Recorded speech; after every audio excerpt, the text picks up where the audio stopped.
Mel 2204, your pageant vlogger host. Subscribe! Magandang araw Pilipinas and good day pageant lovers. Dalawang reyna ang nagpatalbugan sa kanilang evening gown segment sa Queen Philippines 2024 Coronation Night.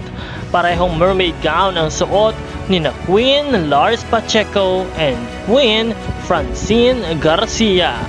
And now at this video, panoorin po natin ang kanilang evening gown segment. Let's watch this.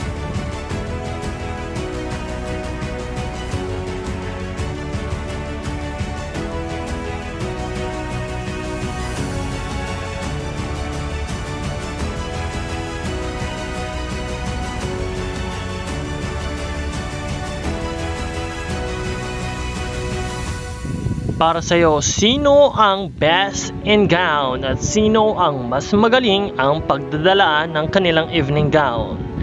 Comment down below your favorite answer and don't forget to like and subscribe para sa iba pang mga updates.